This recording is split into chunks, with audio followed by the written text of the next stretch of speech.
And then I'm going to go live, and you will see on the top left when it says that we are live. Okay, we'll try not to be shaky.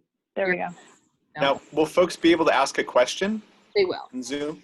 They will. Okay. So what I'll do is I'll let them know that they could ask questions along the side in our comments section. And then, you know, as they're coming in, I'll kind of weave them into what we're doing. Right up. There's the editor. Work. Okay.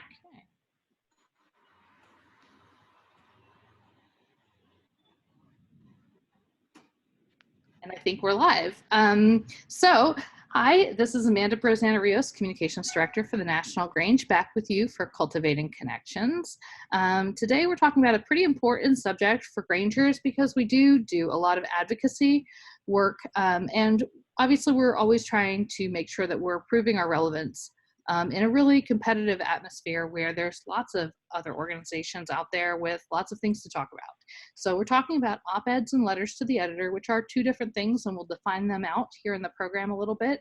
But first I wanted to introduce my guests because, let's be honest, you don't pay someone to be an expert, you pay somebody to get things done for you. So I wanted to bring in the experts on this. So first I wanted to introduce Susan Spicka, who is actually from my new hometown in Pennsylvania, Shippensburg. Hi, Susan. Hi there. Thanks for having me on today. Absolutely. And Susan is the CEO for a organization here in Pennsylvania that really lobbies hard for education funding. And we'll talk with her in a second about that. And then Brian, I'm going to butcher your last name, so I'm going to let you go with that. Hi, Brian. Hi, my name is Brian Mittge, and I am talking to you from rural Southwest Washington State. If we're lucky, we'll hear our rooster crowing in the background here pretty soon. I'm on my back porch.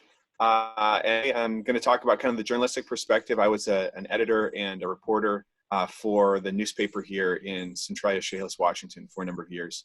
And I currently write a column for that newspaper. So glad to be with you guys. Nice.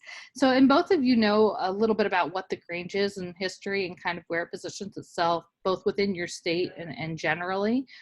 So I'm really happy to have you both joining us because I think that that's a really important part of this discussion. So I'm going to keep us on gallery view for a little bit since we are having more of a discussion on this topic. And I want to remind anybody who's watching that we are taking questions. So in the comments section here in Facebook Live, you can put your questions and we'll address them throughout this next hour or so. And so first, I wanted to ask you guys to help me define out what is an op-ed, which sounds like a really odd word, and it's clearly the combination of two words, and then what's a letter to the editor and the differences. So Brian, since you started in the journalism part, I'll start with you. When you get a letter to the editor, what is that? And when you get an op-ed, what is that? Right, so letter to the editor typically is maybe 250 words, maybe up to 500 if they're generous. And all we're going to ask for is your name and the town you live in. And at my newspaper, the Chronicle, we would always verify your identity so someone couldn't spoof that. So you'd have to put your phone number in. And I think we wanted to do some tips for the trade if you wanted to have your letter printed. And that's key, is to make sure you do put good contact information, your phone number, maybe two of them, good email address, because if we get a letter, we try it, and we get a bad number, it goes in the dead letter pile, which is unfortunate. And an op-ed, it's actually short for opposite the editorial page, which a lot of people don't know, but typically you'd have an editorial page with a lot of, here's what we think is the newspaper, and kind of an innovation a couple generations ago was to put a page that had different perspectives from outside the newspaper. So you see a lot of maybe leaders of organizations like your other guest here, folks who have an educated perspective and represent maybe an institutional voice, write op-eds or guest columns. And when I was at the newspaper, we loved those for a lot of reasons. A, they were free. And B, they did provide an opposite perspective and were educational. So you probably want to start, if you're a regular person on the street, with doing a letter to the editor. But I would absolutely encourage you, if you have a more educated, deep-seated perspective, to contact the editor or the head of the opinion page and suggest an op-ed as well, because it's nice to get those broader perspectives that can really drill down, and then that can foster more of the community conversation. So Susan, from your perspective as a leader in one of these organizations that uses these tools frequently, how do you distinguish whether or not you're going to try and submit something as an op-ed and how you may use a letter to the editor? So we find that letters to the editor are really useful in responding to stories that have already been published in the newspaper. And so a lot of times, Education Voters is a statewide organization, and we work with a communications firm that can, kind of watch newspapers and see when different stories pop up. So like right now, it's budget season in Pennsylvania, and we're dealing with issues of school district budgets. We've also been dealing with issues of the digital divide, where article after article after article in newspaper is coming up talking about how this school district, these students are able to engage in remote learning, but in this district, these are the struggles that they're having. So when we see when we see articles like that, a lot of times we'll try to find somebody local who has a story to tell, to submit a short letter to the editor to say, yes, in fact, this is a problem. And, we need to make sure that as a community, we are supporting our schools, that we are going to try to fix this problem, especially the digital divide problem, to get a local voice speaking in response to an article for the letter to the editor. And then I think for opinion, the op-eds, we find a issue that is a bigger issue, and then kind of put forth our perspective on how to fix that. And then those are usually authored. I usually author those, but our advocates, we're getting them pretty well trained to be able to find their own articles locally and be able to tell their stories, to share those locally. I think that's a really good distinction that you pointed out, and Brian, you alluded to, is that a letter to the editor can really be from anyone. So if you're just a Grange member who's been a member for a few years and sees an issue, maybe you're thinking about the dairy crisis and watching people, dumping part of their livelihood out, and how just that hurts, even if you're not a dairy farmer. And you may want to encourage people to, buy milk, take milk to the local food pantry, do something like that. You're an expert just because you're a human who has an opinion. But an op-ed in that case may be something better written by a dairy farmer or by your state Grange president, or even your state Grange president, or your local Grange president, I'm sorry, because you're able to come at it with a little bit of a sense of authority because of the position that you hold, and two, because there is an expectation that you're speaking from the perspective of the Grange and the Grange policy, which I think both of you know, we have really deep policy books on all kinds of things. You mentioned the digital divide and all of our work on rural broadband, Susan, and I know there's tons of policy, especially that's really unique to the West at our state and national levels, from you, Brian. So I think that's a really good distinction to say that everybody watching can be part of this process. So when you're talking about letters to the editor, Brian, what are you looking for as far as some of the positioning of how the voice is, what's included in a letter to the editor that would be successful to run? And then what also are some of kind of those expected features, whether it's word length or editing it well or anything like that? Yeah, so look on your newspaper's editorial page. There's usually a little box there with guidelines, and make sure you follow those. So at our paper, we're relatively small. We're a rural area. I don't currently work there. I'm not sure I said that. I left about 6 years ago, and I still write a column. But when I was there, we were about 10,000 circulation, and we would print every letter we received. Larger papers obviously would be more selective, but we really tried to be open to anyone. And we received letters that were handwritten with, let's just say, creative grammar and spelling, and that was fine. And we would rewrite those and edit those. We actually put quite a bit of work into doing that because we thought what was important was that folks would not be judged by, how well they put a sentence together, but by the quality of what their thoughts were. And so I would encourage folks to be thoughtful and to don't insult people. Don't call for boycotts of local businesses, but do share your perspective. I would, our paper focused on locals. I would encourage you, you know, if there's a national issue, maybe find a local focus on it. If you can share your perspective, share new information, and if you're putting something forward as a fact, I would encourage you to cite your sources. Make sure that the person editing the letter knows where your information's from, and you know that it's credible. I guess I would say one of the biggest frustrations I had when I was an editor with letters to the editor would be untrue statements that were, you know, asserted as fact. I was editor during the 2012 election, and there were a lot of things said about the presidential candidates and campaigns and things that were just factually just false. And I wouldn't print those, and I would go back to folks, and I probably burned a lot of diesel that I didn't need to on the phone, talking to people, trying to say, listen, this isn't true. I want to get your thought forward, but you can't say this because it's just not true. So put your facts in, put your attribution in, and try to keep it local. If it's a national issue, there's sure a lot of opinions out there about the presidential candidates that maybe people feel strongly about, but some of the issues that the Grange talks about, rural broadband, is extremely important. You talked about, you know, the ag crisis, the milk prices, food being dumped because of the distribution problems we're having right now during the coronavirus lockdowns. If you can localize those issues, you're going to have something that's really interesting.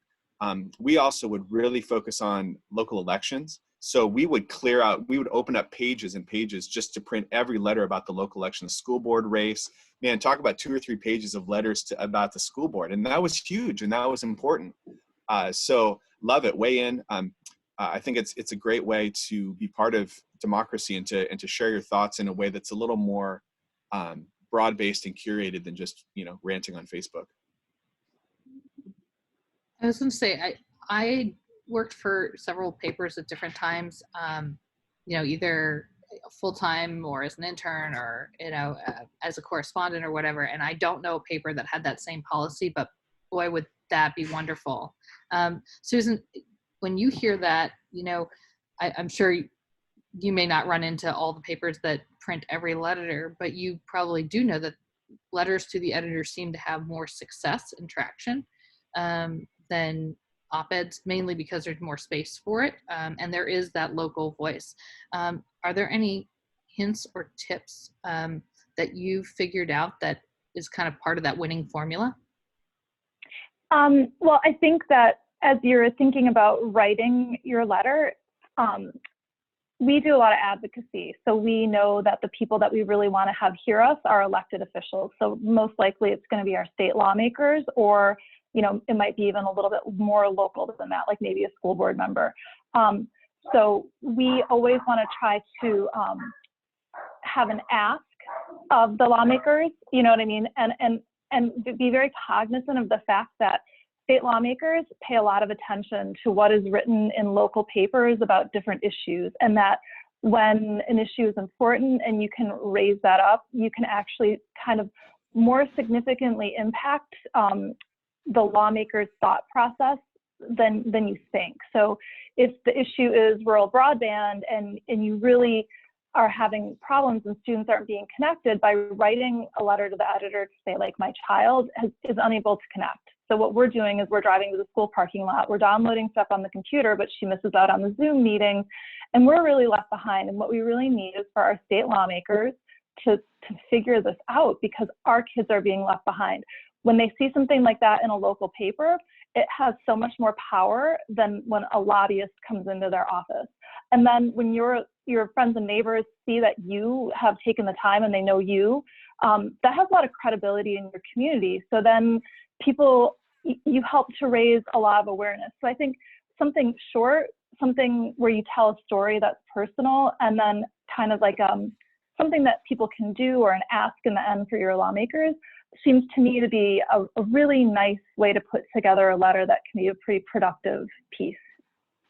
I agree. And I think from having sat, you know, on a copy desk at a newspaper at one point, and I'm sure Brian will probably agree with this, the people that you see writing letters to the editor that are truthful and are, you know, full of a perspective that's necessary, especially a perspective that's interesting to policymakers and legislators, those people are thought leaders in their community. Those are the people that the reporters are probably interviewing regularly for one reason or another.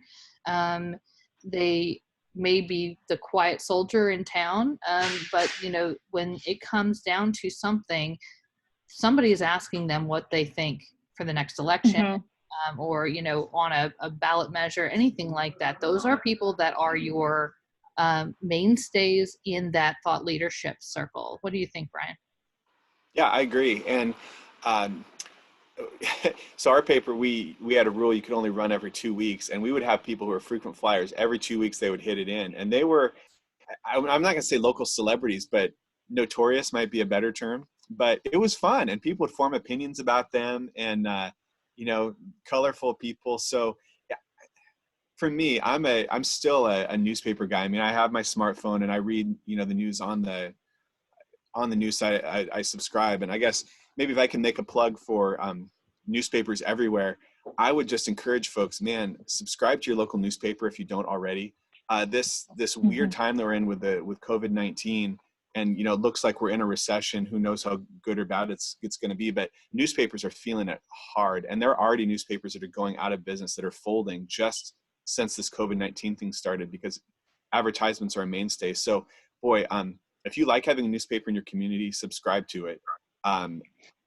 Tell folks that they can join in and write letters to the editor, be part of the conversation. So as far as your point about people being thought leaders in the community, that's absolutely true. And you made a good point about politicians pay attention. Letters to the editor, they do get noticed. And what I've noticed, at least in our community, is our newspaper will take a letter to the editor, post a link to it on Facebook, and man, that gets a whole lot of conversation going too. So you can be someone spurring conversation. You think, man, somebody ought to do something about this. You can at least get the conversation going by suggesting something. I guess one other hint I would give, if you are writing a letter to the editor in our paper, they run with a little headline above them, and we write the headline. But if you suggest one, maybe the person in the copy desk is tired or busy that day, and they'll just use what you suggested. So, always write it as you'd like it to run. And boy, we get complaints. Boy, how'd you come up with that stupid headline? That's not what I said at all. And sometimes that was true, sometimes it wasn't. But if you suggest your own, you're a little more likely to get the treatment that you'd like to see. I think you and I could talk for hours about how important papers are. I think for this group, folks who are coming from small and rural communities, there's an inherent knowledge about that, but the reminder of the fact that the press is supposed to be the watchdog, that your local paper is making sure that the balanced budget is being passed at a town of 7,000 people. That there's proper audits and proper procedures being done. It's so important, because if you don't have anybody show up to those meetings to hold people in check, that's where democracy goes off the rails at that local level faster than anything. And it's because there's not a watchdog present, I think. And I could give you 100 stories, but I know that's not what we're here for. But yeah, I mean, that was part of one of the questions I was going to ask. So I'm going to ask it now, even though we haven't gotten through the rest of the stuff yet. And that is, why would it be important for you to write something to a newspaper when newspapers are so yesterday? They're failing and they're not important anymore. Why is writing an op-ed or a letter to the editor important still? What do you think, Susan? I guess I would say, please go ahead. No, go ahead. Oh, no. Well, I guess I would say from our perspective, I think you can really help shape public opinion in your community. So if everybody is like, oh, my property taxes are too high, and these schools, like, I don't want to, it's too much. And then people write in and they write letters to the editor about how important education is and the value of supporting schools, and how much how great our teachers are doing right now. Even though school buildings are shut down, we're still feeding kids. I think you have an opportunity to shape public opinion, to shift people's minds by giving them kind of a perspective that they haven't thought of. And I also think that we've found that some of our best parents have become resources to reporters who are stretched very, very, very thin. They might not have time to really understand some of these more complex issues, but people write letters to the editor, they might pitch an op-ed, and then they can develop a relationship, and then they become a local expert. And I think a lot of your members are probably like very serious experts in what they do in their regular working lives, so that they can help tell stories and become the person that a reporter might call if they're running a story about, like, if you have to dump milk, well, they can say, oh, I know so-and-so, this person has been a good resource, they've sent in some good letters, I'm going to call him and ask. And then you can really start to, again, shape public opinion. Yeah, absolutely. And to get to your point about what happens when newspapers close, there actually have been studies on that. They've looked at areas where Nice a community loses backdrop, a newspaper, and they have found that the actual corruption increases in a statistically significant way. If you look at all the communities that have lost their newspapers, I'm just looking at one online that the cost of borrowing in municipal bonds actually increases by 11 basis points in communities that have lost their newspapers on average, because corruption increases and the effectiveness of municipal government goes down. So I guess I would say that the watchdog function of newspapers is important. But part of what letters to the editor do to me is the newspaper is still something that binds a community together. There aren't a whole lot of things that a whole community has in common. I mean, if I'm on Facebook or Twitter or whatnot, Snapchat, I've got my little window, my narrow window. But what is something that geographically combines us all together? It's maybe the shopping center we go to, the schools we go to, the radio station we listen to, and the newspaper that we have. So it's a way to create community and maintain community. And I'm thinking of letters to the editor that aren't necessarily about political positions, but my dad wrote one to our newspaper that I was really proud to print, about a gentleman who had just been a guy who walks up and down the street. He had these visible canes. He used these canes to walk around. It was just, who's that guy? I don't know. He's some guy. And he died. And my dad wrote a little kind of eulogy to him that ran in the paper as just a submitted commentary. It actually ran as a guest op-ed, actually. And it was very touching. And it was a neat thing to see how we can tell each other stories and we can stay connected in a way that we wouldn't necessarily have without something that binds us all together. So I'd say I'm still a big booster of newspapers, and I hope that they make it into the digital format, because whether they're printed on paper is less important than the fact that it's something that binds us all together in a local way. And it's very interesting that letters to the editor allow you to be interactive and make it a two-way street. Maybe Facebook has that same function, but it's not the same when as you said, you can kind of set the conversation and create this new path for discussion. Absolutely. I think that's a really good part of what we do in anything in communications, whether it's newspapers, whether it's our websites, whether it's our Facebook profiles, things like that. All of that is ways that we're helping to bind and to create communities. And so I think that's an important point as well. So we've talked a little bit about what letters to the editor are, and I know that many folks that I know, look for something that's 250 words or less, look for something that's well written, but again, it doesn't have to be, professorial language or anything like that. And they're looking for viewpoint. So that's the couple tips I would say for that. And just like you mentioned, it doesn't always have to be something that's policy related. Sometimes it can be about community. And so some of the best things our Granges do are hold community dinners, do some outreach in our communities and things like that. And so having letters to the editor where you're talking about the importance of those things within the community and how they're providing maybe food security and needs when they have low or no cost dinners, or talking about, creating memories for children when they have an Easter egg hunt every year in that community. And these are things that will live on long after, that one event. Those are things to write letters to the editor about as well. And I think that's the nice part about those letters to the editor, is that they don't always have to be policy. You don't have to be an expert. You just have to be a human with an opinion that's important enough for others to read. So I wanted to switch to op-eds for a minute and ask a little bit about how you all choose the timing of, so I'm going to start with you, Susan, because you're coming from the organizational perspective like our Grange members. How do you choose what the topic should be and what the timing is of pitching an op-ed, and where you pitch it. And then Brian, I'll have you talk a little bit about what you look for as far as some of the specifics and things like that of those op-eds. So for our op-eds, we a lot of times will base them on kind of what's happening with state lawmakers in Harrisburg, or if we have a report that comes out, and then there might be some chatter, you know, in the newspapers about like a topic like charter schools. And so we would time an op-ed to be when we know that that's a topic that people are discussing either in Harrisburg or if it's connected to some school budget issue.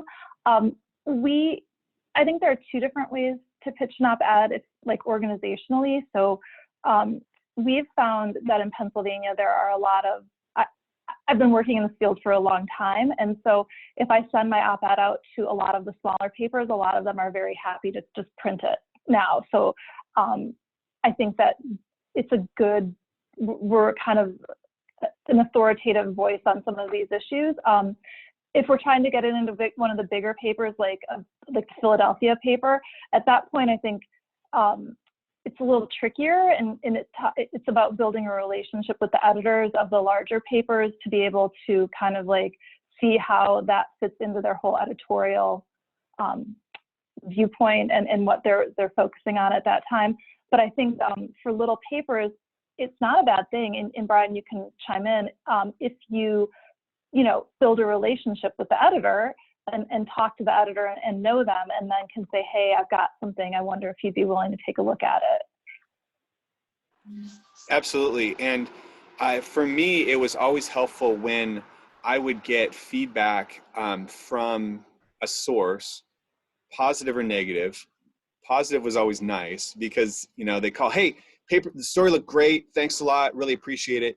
And in reality, what they're saying is, yeah, you guys got a couple little things wrong. You guys always do, but overall it was fine. You know, and then when they would call back and say, hey, you know, there was one thing that really is a problem, then I was a lot more receptive to that. So just in general, having that positive relationship, calling them not just when you're mad, but just to check in and just to let them know about things. But no, you're absolutely right that a lot of littler papers are happy just to get anything, you know, solid and authoritative and reliable that they could run. In the bigger papers, you kind of have to be a little more judicious about when you're going to reach out to them, and maybe you only get 1 or 2 slots a year. So make sure you're going to use it for something that's really important to you. For us at our paper, we really were focusing on local issues. And so, you know, the local United Way, maybe would write a letter to the editor. They just had, or I'm sorry, an op-ed. They just had one from the county health officer. So now that I'm no longer working at the paper, I'm encouraging folks maybe at the hospital, if they have something going on, you know, have your chief medical officer write an op-ed or a guest column and submit that, because I know the newspaper is going to be glad to have it. I guess one other thing I would add is when I was there, one of our most beloved columnists, he's since passed away, but he got to start by writing letters to the editor that were just so funny and so clever, and just had just the edge of his blade was just so perfectly, you know, covered in velvet, that the publisher called him up and said, hey, would you write a column? So he ended up writing a column for, I don't know, 10 plus years, just because his letters to the editor were so good. So I'm a big fan of community columnists. I still am one, and I'm happy to be advocating for others to get in there. So, you know, you never know. You could maybe become such a great letter to the editor writer that they bring you on as a columnist. What I would tell people when they were considering that is make sure that you can sustain. So write up 4 columns. You know, you think you have lots to say. We all think we have lots to say, but if you actually write 4 of them out, you might realize, really, I only have one thing to say, and I've said it 2 or 3 times, and I don't know how to say it again. So, but I did bring a couple columnists on that had plenty to say, and were able to say it well. So I know that one of the rules that we always think of is the word limit. And so we hear anywhere between 600 and 750 words is pretty standard. If you can't say it in that amount of space, you probably need to go back to the drawing board, or you don't have a sharp argument. Even though there are giant issues that take up lots of time to give background about, the hope is that the rest of the editorial section from the paper's perspective has covered what the issue of the day is, so that you can be just offering the opinion. Is that something that you guys think is accurate? Yeah, I think, yeah, about 700 words is good. And I really like what Susan said, that make sure you have a point, but make sure you have an ask as well, if or suggestion. And that goes for letters to the editor as well. It's easy to complain, and that's fine. Sometimes complaining is a good place to start, I guess. But if you have a solution and a proposal, then at least you are setting the conversation. Well, what that guy suggested, that's not going to work, or maybe it will. So you can make a lot more progress if you're suggesting something. I think that's one of the things I'm proudest of with the Grange, is because we often don't have resolutions that come in that are just we're against something, but we have either a combination of policies that say, while we're against this, we are for these things, and it's because it will fill the gap, bridge whatever it is that's creating this problem here, or if this were in place, something else would not be necessary or whatever. And so I think from our perspective, there's a ton of things that you can dig into in our policy books that allow people to write these type of op-eds. So an op-ed, the other part I think that's important is talking a little bit about the timing and then the newsworthiness of it. And so I'm going to switch to you, Susan, for a second. When you guys are looking at an issue, how long does it take you from the day it was in the paper or on the news, on the 24/7 newscasts, to when you try and have something in hand to an editor?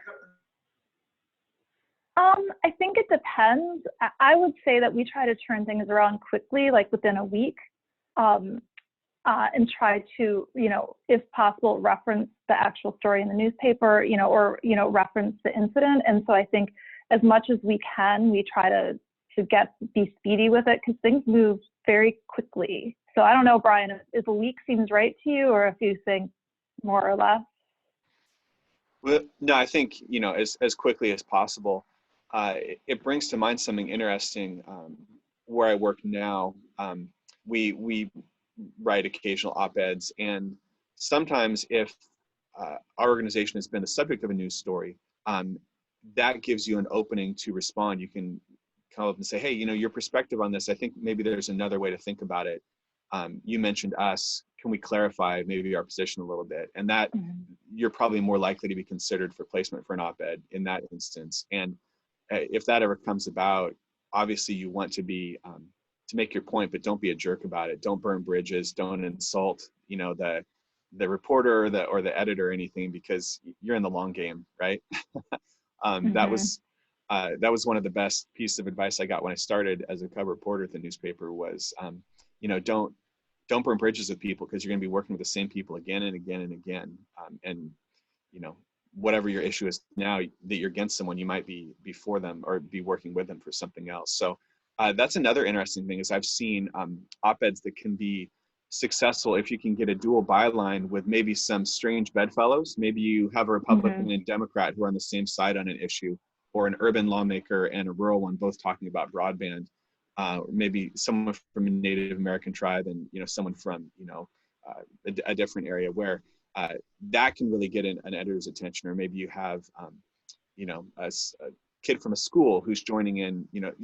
If you get those dual voices, that can be, wow, that's interesting, that's unique. Yeah, I'll give some placement for that. And that again helps you find solutions when you have these two disparate voices who can say, we don't agree on a lot, but we actually agree on this. And I think that's good for society, and that helps people move forward. And that, again, that's kind of a role that the newspaper can play, is finding solutions and helping people have that discussion. I think, being a nonpartisan organization has been really an important part of our legacy and of our identity, but it's going to be more important almost tomorrow. When crisis mode is over and we're starting to move forward, because it's very hard, I think, to see a path forward for us as a nation when we're just so polarized. And I think Susan and I had talked a little bit about that with an initiative that she's working on that brings rural and urban issues together, and how you almost need a nonpartisan or not non-polarized voice in the center of that. Mm-hmm. And I think, young people's voices, I think, are more and more important as we move forward. And I think people are more willing to listen to young people who are so heavily impacted by a lot of this. So like the school closures, students who are facing debt. I would think young people who are working on farms where they've been in their families for generations, and now they're kind of looking forward and wondering, what does the future hold for them? And so I also think that if there are young people who are in the Grange, their voices really, really, really matter, and their stories matter, and their perspectives matter. So I think that those would be interesting for editors to consider op-eds from them too. So both of you have, a lot of knowledge on this topic, and I wanted to bring to you something that both of are issues that we deal with a lot, that I think any one of our members could write either an op-ed or a letter to the editor about. So I was going to split this because I think it's only fair to talk about a topic that Susan and I have talked about before with her. And then Brian, sorry, you've been an editor, so you're on the spot. You're used to this back and forth where you're surprised by things.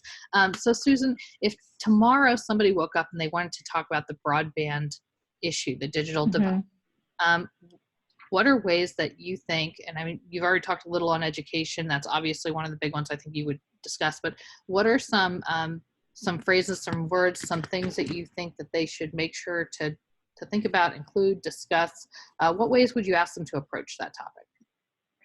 So I think it's like from your personal perspective. So, we live in Shippensburg, where we live, luckily, where we have Comcast. So my husband found like this tick, and he did not want to go to the doctor, but he needed to like make sure it was okay. So he was able to like call the doctor's office, log into a Zoom meeting, like actually have like show the doctor like where the tick was, get his antibiotics the same day, and it was all fine.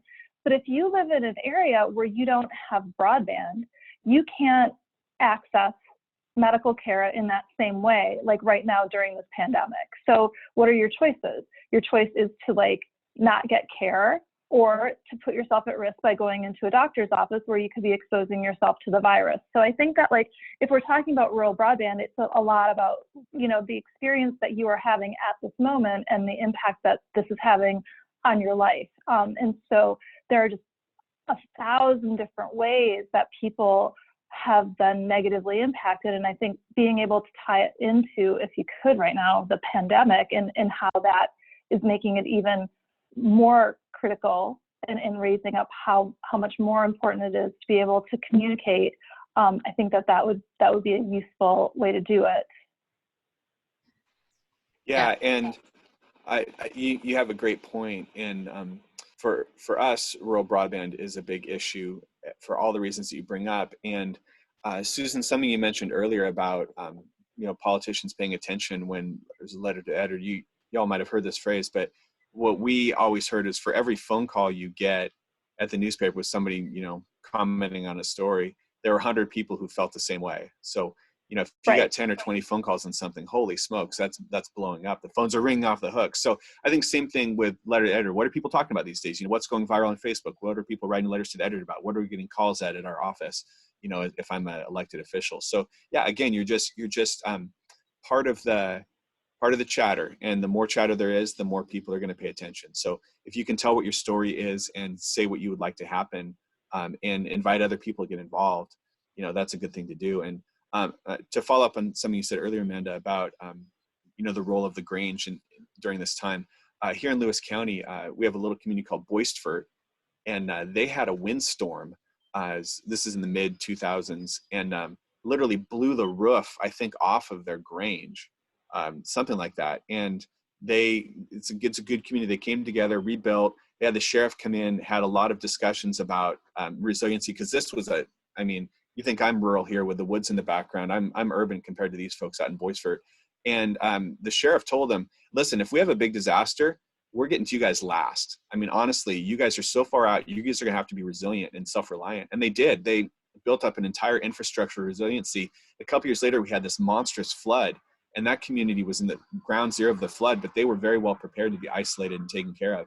So I really respect the role that the Grange has as a nonpartisan sort of convener. And now that we're in these strange times, I think people are very much paying attention to resiliency and self-reliance when all of a sudden we're thinking, geez, are the supermarkets going to run out of food? I mean, I think now we've concluded they're probably not going to run out of food, but we all had a moment there where we were kind of wondering. And I see potentially a future for the Grange as an advocate for rural organizations and self-reliance and victory gardens and sewing masks and teaching people how to do those things. So I've kind of strayed off your topic of letters to the editor, but I'm really excited about the role that the Grange could play in their local communities if there's a way they can engage. And maybe that's what the letter to the editor is, or maybe that is an op-ed that is natural for, hey, I'm your local Grange master here in, Xville, and here's what we do.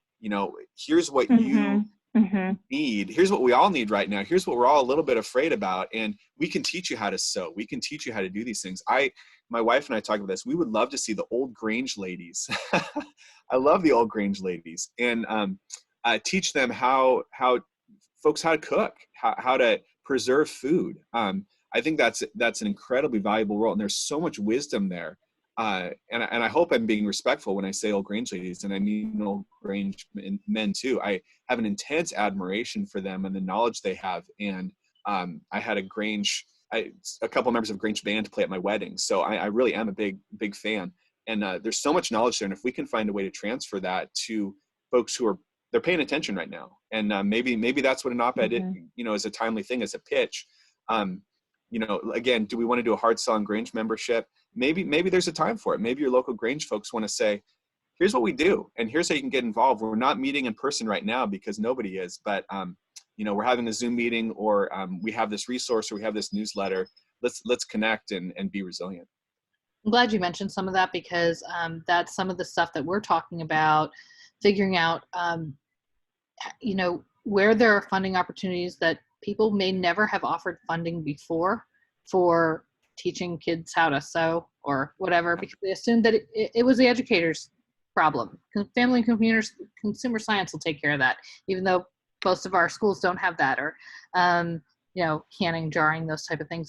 Extension will take care of that. Well, so we're talking a lot about what our history is, what our strengths are, and how that stuff can translate into dollars that we can put into these local Granges to be able to host some of these things when the time comes, and also what we can do here virtually. So the question that one of our members had put on the thing is what I'm pitching to you, Brian. She is an educator from California, and so she suggested a topic of why the schools cannot plan to extend the school year, because both of you know, a lot of folks had said, well, the schools can just take a little break and then they can have the school year maybe into the summer, or they're not getting enough time, face-to-face to teachers, so they should extend the school year or whatever. And so I know that that's during COVID, but of course there's also other times where people have advocated for all year round or extended school years or whatever. So if you were sitting down with somebody who had this vision of what they wanted to argue for, one of your letters to the editor writers who may just not have been able to express themselves in the way they want, how would you go about kind of walking them through writing something that people would read and that would make an impact? So the question is, should we extend the school year out into the summer, and how would I pitch that in a letter to the editor type thing? So you want to, when I'm writing a commentary, you want to hit them with something interesting or your point right away. Don't meander around, get to the thing that the thing is about, and bring up some logical arguments and some data points, and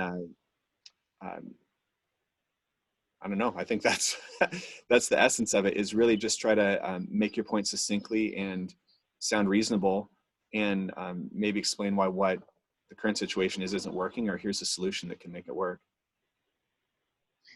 I don't know if you've seen any op-eds written or letters to the editor, Susan, on that topic, but if you have, you're welcome to chime in. Well, you know, I think one thing to talk about would be like why would it be a good thing? And I think that as a teacher, you could probably explain pretty clearly about, you know, the loss of learning that students are experiencing right now and why it is harmful to students to not be in the classroom right now. So I think being able to explain that with your own stories and experience is important. And I would just say to you, I think the big ask right now for this is that we need more federal stimulus money, and federal stimulus money could help pay for summer schools. And so that would be a nice way to bring it together at the end. Yeah, and thank you. That's great points. And another thing that comes to mind is there is so much confusion and frustration on the part of most folks about who runs things, who makes these decisions. And, you know, we would get letters to the editor saying, you know, the president needs to fix my school. And I think we know enough to know that's not how it works. But there's a lot, in Washington State, we have a state superintendent of public instruction. We have our local school boards, we have the legislature, the governor, and they all have a different interplay. So that can be really, really tough. And I would get a lot of letters to the editor that they just didn't understand the civic structure. And I couldn't blame them for that because it's hard. Yeah. When you talk about tax issues and property taxes and mills, it's extremely confusing. And in the old days, they used to say that the newspaper was sort of, you know, an educational point for, you know, the common man and woman to continue learning throughout life. And maybe that's still part of the role. And as a letter to the editor writer, maybe you see some ignorance out there that you want to correct, saying, hey, I hear a lot of frustration about this. Just so you know, here's how it works and here's how you can get involved. Your local school board meets on Tuesday night at 6:30. Maybe you should go down and give a listen. So it can be a way to encourage people to get involved by giving them specific entry points to that dialogue as well. And if the newspaper in your community isn't able to do that for one reason or another, you know, your Grange should be able to, because you have a very good grounding in understanding legislative structures. That's one thing that I find as one of the biggest challenges in this role, is that oftentimes when we're asked to help, especially local Granges, craft something, like there's an issue with their school system or with their sewer system or with their fill in the blank in their community, I can't automatically just craft something for most of them, because the way that it works in Pennsylvania is not the same way it works in Washington. It's not the same way it works in New York. There's different bodies that are involved, different funding structures that are involved. And it's important that our Granges be able to take on these roles as writers and educators through these op-ed or letters to the editor publications, because I can't automatically know that I'm going to have the structure correct. And if I write it incorrectly and you submit it incorrectly, you're going to be mad at me when they come back and say that's not the way it works, because theoretically I should be the expert, but in no cases can I be outside of kind of the structure in which I live, right? So I think it's really important for Granges to continue that continued ed function that we have for their members and their communities, letting them know how things do indeed work. And so having a letter to the editor just saying, by the way, I've noticed a lot of people seem to be blaming the president or the current administration or our congressman for X. That's actually on our school board. Sorry, Susan. You know, no, I hear you. Yep. So go complain at the right people, and that would be really important. So the last question, because I know that we're trying to keep these around an hour, and I don't want to keep you all on a Sunday night, although I'm sure you have so much on your calendar to do. Is about duplicating efforts. So we've got 150,000 members, and we have a prolific president from the National Grange. What happens when you have an op-ed like we've recently written about, for example, the USPS and how it could potentially go bankrupt, that you think is great and everybody should read? Do you submit the exact same thing to multiple places? Or do you create basically a form or a template op-ed or letter to the editor and send it out to all of your folks in your organization, Susan, and say, hey, everybody get this placed under your name in your publication?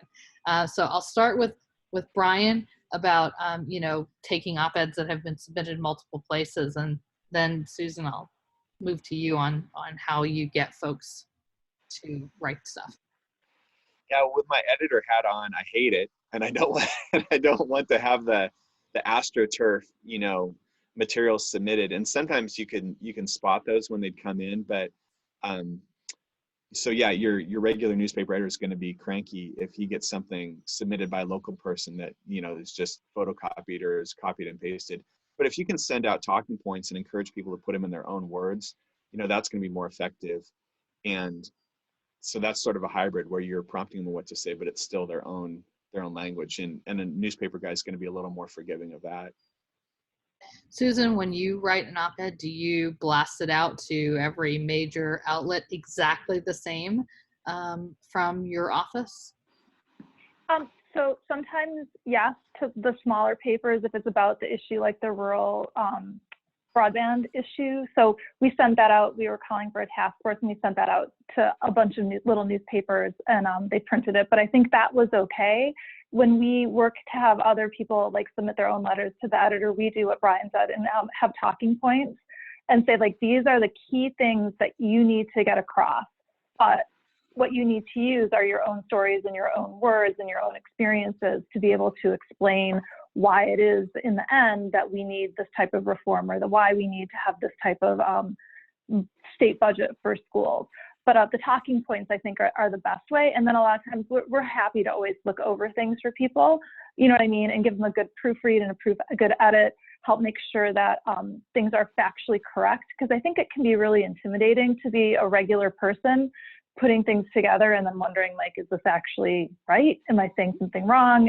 And so we try to have regular people stay a little bit further away from trying to be like the policy experts and more like the subject experts from their point of view. So if my members saw that Betsy Huber, our national president, had posted an op-ed or had an op-ed printed somewhere, and they really wanted their community to hear the exact same thing, Brian, do they submit the exact same thing that's already been published in some other paper to you and hope you reprint it? Do they copy and paste it and put it in their name because they feel the same way? What are some suggestions for you for what people can do when they see something that they really appreciate that's been written by somebody that works for them, is elected, by their delegate structure? That's a great question. So you definitely don't want to copy and paste and send it in under your own name. Photocopying it or sending in a clipping saying, this is great, you should print this, probably not going to be super effective, but possibly. If you can kind of do as Susan suggested and rephrase it, say, boy, I'm a Grange member and our president just really hit it out of the park with this. And maybe you're not going to get away with more than just maybe one sentence of quotation. You're really going to have to put it in your own words. We did have some strict rules on, no quotations, no Bible quotations, because that got you into a whole different sphere of discussion. But I mean, you can, maybe they would reach out to you or someone at the national level and say, hey, can you try to syndicate this and send this out to at least my newspaper, and you can mention my name. So that would be unconventional. I don't know that I remember that happening, but if I got an email from a national Grange saying, hey, your subscriber here in Chehalis wanted us to print this, maybe I'd at least give it a second look. But your best bet's going to be local, local, local. Put it in your own words, put it in your own experience, and say, boy, the National Grange is working on, the U.S. Postal Service, and why do we care? Well, here in Washington State, the Grange helped, advocate for rural delivery, and my grandpa used to be delivered out on rural Route 6, and now we get the mail every day. We take it for granted, but when we're here on a COVID shutdown, the mail is actually pretty darn important, and all of you guys should be advocating for it, including you, Congressman X, representing me. So you can take that inspiration from the national bulletin and put it in your own words, but just copying or photocopying it is probably going to end up in the round file, unfortunately. Absolutely. Okay, well, I wanted to mention that what Susan mentioned her organization does, we do as well. Remember that I'm a one-person communications department, but if you ever write an op-ed or a letter to the editor that you would like some assistance, rewording, proofing, editing down for the word count that you've been giving it or something like that, I give you as much time as I possibly can to do that. And so I welcome your emails on that. The last thing, I think we had one question we've kind of covered, but I want to just double back on, and that's what is the timing on an op-ed, meaning are they reactive or proactive? So Susan, you know a lot of times when issues are coming up, especially in your local community since you're on the school board. Would you hope to write something ahead in advance of an issue really blooming, or would you want it to be more reactive? And Brian, which would you prefer as an editor? So I think as an advocate, it's always probably better to be proactive and try to like help people come around to an idea before it's kind of too late, especially if we're talking about something where people are going to be making a vote at the state or local level, to kind of encourage people to vote the right way.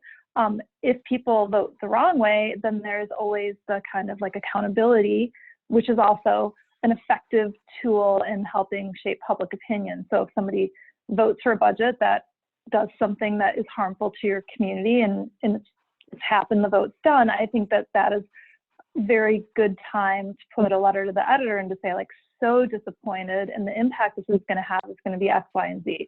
So I think there are both are very good, depending on what your purpose is. Yeah, I agree. And I think one thing to keep in mind is that letters to the editor and op-eds often take way longer to get into print than you think maybe they should.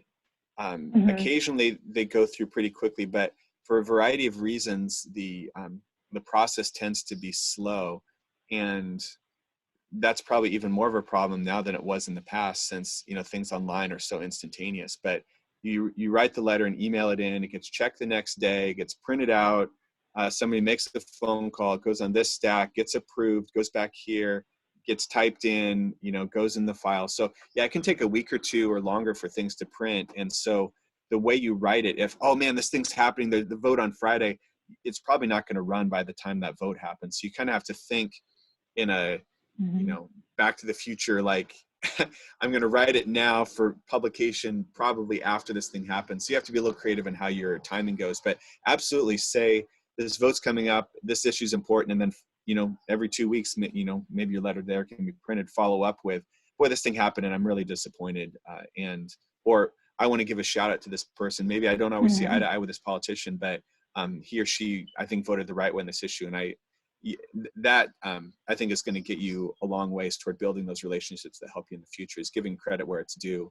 From my seat as an editor, the partisan hacks were always pretty predictable. And when people came in and were able to be an honest actor, I always appreciated that. But if you're going to be a partisan hack, at least be entertaining about it. And that can be, that can have some value as well. And if you're going to do that, don't put it under the Grange name, since we do all nonpartisan. I'm really glad that you hit that point before we wrapped, is that there is a timing issue that comes into play here, where you don't believe that it's going to take as much time as it does to get to page. And so if this is something where a vote is happening 3 days from now, you need to be talking to a reporter or the editor at that paper about doing a story about what the impact of said vote is, or talking to the legislator about what they're planning to do and what they've heard from their constituents. That's important. So I think that was a really, really great addition as well. Is there anything else? I like that. To follow up on that, if I could for a second, is again, we were at a relatively small town paper, but folks can call. I mean, you can call and talk to a reporter, and we would have frequent flyers who would do that. They would just call and share their thoughts, and it's a good thing. And that's one of the things I really like and I think are valuable about newspapers, is it's interactive and it's accountable. And it drives me bananas when there is a meme shared around on Facebook asserting something to be a fact, and it's just bogus. And you question, I question it. I don't, maybe I've lost friends online because is this actually true? But people get in your face that, why would you question this is true? And yet newspapers are fake media. This is fake news. This is fake news.